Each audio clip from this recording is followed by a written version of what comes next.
मित्रहो नमस्कार. महाराष्ट्रामध्ये हिंदी भाषेच्या विषयावरून आता रान पेटायला सुरुवात झालेली आहे. खरं म्हटलं तर भाषेच्या विषयावरून समाज एकत्र येणं, अनेक संस्था संघटना एकत्र येणं ही अतिशय चांगली गोष्ट आहे. आणि हिंदी भाषा सक्तीची नको असंच चळवळ करणाऱ्या सर्वांचं मत आहे. तिची कारणं वेगळी वेगळी आहेत.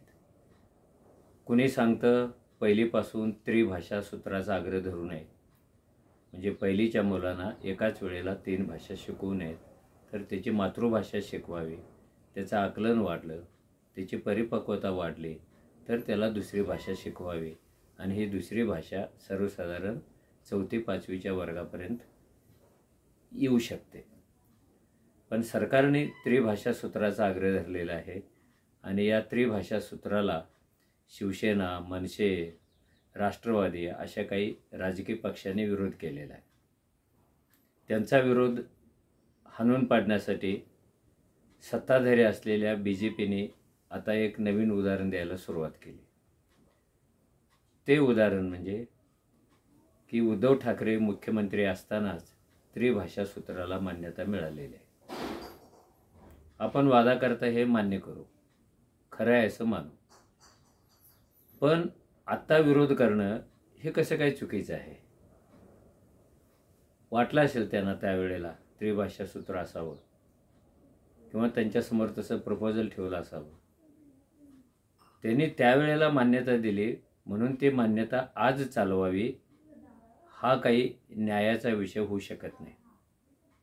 तसं असेल तर मग उद्धव ठाकरेंनी जे काही निर्णय घेतले होते ते सगळेच अंमलात आणायला पाहिजेत ना. मग शिवथाळी का बंद होते? अजून 4 योजना का बंद होतात? त्याचं कारण ते उद्धव ठाकरेंनी चालू केलं होतं. मग याच न्यायाने हे त्रिभाषा सूत्र सुद्धा रद्द करायला पाहिजे. आणि त्रिभाषा सूत्र का आलं ह्याच्या मागची खरी कारणं अजून लोकांना माहिती नाही आहेत किंवा त्यांना कुणी ती सांगत नाही.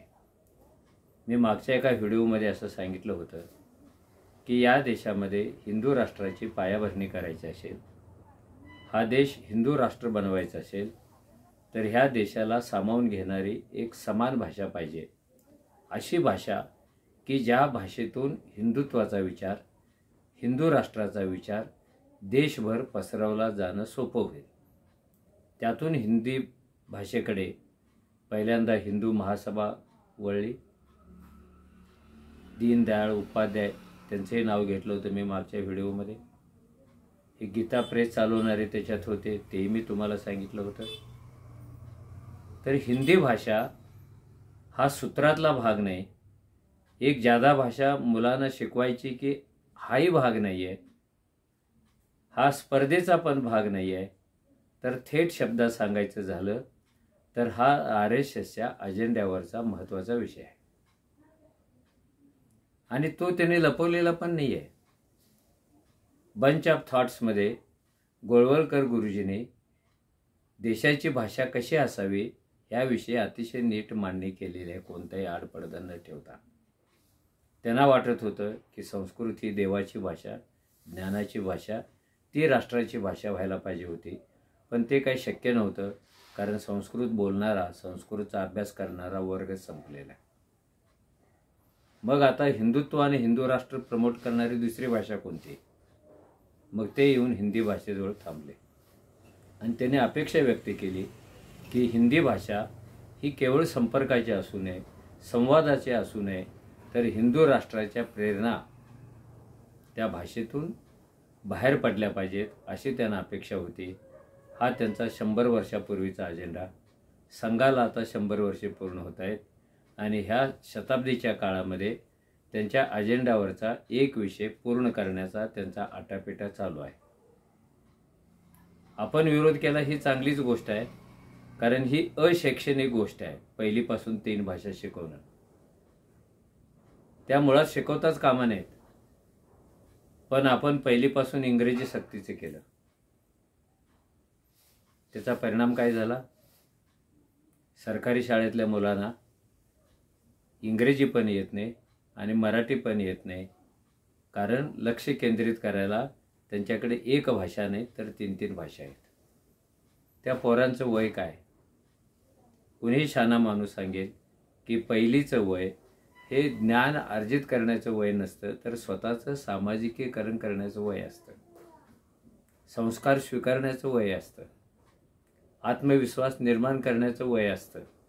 आणि त्यासाठी मातृभाषा हा एकमेव पर्याय असतो, दुसरा पर्याय शोधता कामा नयेत. लोक म्हणतील की इतकी वर्षे आवाज का उठवत नव्हता? तर इतकी वर्षे पहिलीपासून ती सक्तीची नव्हती. आता सक्ती ह्या शब्दापासून सरकार मागे गेलेलं आहे आणि ऐच्छिकतेकडे ते आलेलं आहे. ऐच्छिक असे म्हणजे ज्याची इच्छा असेल त्याने ती शिकावी. मुळात ती शिकवूच नाही ना. ऐच्छिकमध्ये तर ती काय येते? ती शिकवायचीच नाही आहे, कारण 5वी पासून ती येणारच आहे. आणि ऐच्छिक भाषा ज्या 2 ठेवलेल्या आहेत त्याच्यामध्ये ह्या हिंदी भाषेचा पण उल्लेख आहे आणि अन्य भाषा मुलांना शिकता येऊ नयेत, त्या पकडता येऊ नयेत, अशीच आता सध्या तरी व्यवस्था आहे. कोणती भाषा शिकणार विद्यार्थी ऐच्छिक म्हणून? अर्धमागधी, पाली, ग्रामीण भाषा? हे शक्य नाही आहे. त्यामुळं मुलांना ऐच्छिकतेच्या नावाखाली पुन्हा हिंदीकडे जावं लागेल अशी व्यवस्था, असा एक डावपेच ह्याच्यात तयार केलेला आहे. त्यामुळे मुद्दा असा असायला पाहिजे, पहिलीपासून त्रिभाषा सूत्र वापरता कामा नये.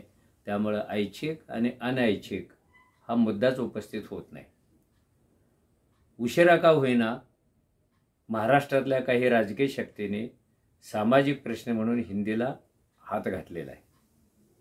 तो त्यांचा योग्य निर्णय आहे. त्यांच्यावर सत्ताधारी भाजप किती टीका करत असला, त्यांची कितीही निंदा करत असला, ह्याच्यात राजकारण आहे सांगत असला, तरीसुद्धा हिंदी हा एक सामाजिक विषय बनलेला आहे, हे विसरून चालत नाही. आणि योग्य वेळेलाच केवळ राजकीय पक्ष नव्हे तर सगळे मराठी प्रेमी, सगळे मराठी बोलणारे, सगळे मराठी लिहिणारे, सगळे मराठीत जगणारे या लोकांनी येऊन ठोस मागणी करायला पाहिजे की पहिलीत विद्यार्थी गेल्यानंतर मराठीशिवाय कोणतीही त्याला दुसरी भाषा शिकवता कामा नये. जे शिकवायचं असेल ते 4थी 5वीच्या पुढे शिकायला पाहिजे. आणि तसंही हिंदी भाषा आता स्वतंत्रपणे शिकण्याची विषयच राहिलेली नाही आहे. इथले सिनेमा, इथली समाज माध्यमं, महाराष्ट्रावर असलेलं हिंदीचं आक्रमण, यातून कोणताही सामान्य माणूस आपोआपच हिंदी बोलायला शिकलेला आहे. त्यामुळे पहिलीच त्याच्या डोक्यावर हिंदी ठेवायचं कारण काय? असे अनेक प्रश्न आपल्याला तयार होतील. त्यातलं सूत्र लक्षात घ्यायचं आहे की RSSच्या डोक्यामध्ये हिंदी भाषेचं ज्ञान विद्यार्थ्यांना देणं हा हेतू नाही आहे, तर RSSने आपल्या अजेंड्यामधला विषय, बंच ऑफ थॉटमधला विषय मान्य करण्याची, तो अंमलात आणण्याची एक संधी म्हणून या विषयाकडे पाहायचं ठरवले. कारण खालपासून वरपर्यंत सत्ता त्यांच्यातच आहे. आणि गेल्या 10 वर्षामध्ये इतक्या आक्रमकपणे त्यांनी शिक्षणात बदल केलेला आहे, कारण त्याच्या विरुद्ध आवाज उठवणाऱ्या शक्ती क्षीण झालेल्या आहेत किंवा BJPने त्या क्षीण केलेल्या आहेत. आता आपल्याला पाहिजे तसं करायचं आहे. मग भाषा असो, संविधान असो, कायदा असो, संस्कृती असो, आमच्या हातात सत्ता आहे. त्यामुळं आम्ही म्हणू ते सत्य, आम्ही म्हणू तेच योग्य, या भावनेने BJP पुढे चाललेला आहे. राजकारणात कदाचित याचा फायदा पण होईल, पण राजकारणाच्या पलीकडे जाऊन जीवनामध्ये मुलांच्या दृष्टीनं याचा खूप तोटा होईल. तो लांब पल्ल्याचा तोटा होईल, कारण महाराष्ट्रातला माणूस एक दिवस अशा पद्धतीनं मराठीच विसरून जाईल. जो प्रदेश मातृभाषेशिवाय जगण्याचा प्रयत्न करतो त्या प्रदेशाला ज्ञानक्षेत्रामध्ये कधी भविष्य असत नाही. त्याचं सांस्कृतिक जीवनसुद्धा कुंठित होतं. हे सगळं टाळण्याचं असेल तर केवळ शिवसेना आणि मनसे नव्हे तर महाराष्ट्रातल्या सगळ्या मराठी प्रेमीने ह्या हिंदीच्या सक्तीला किंवा ऐच्छिक ह्या गोड शब्दाला विरोध केला पाहिजे.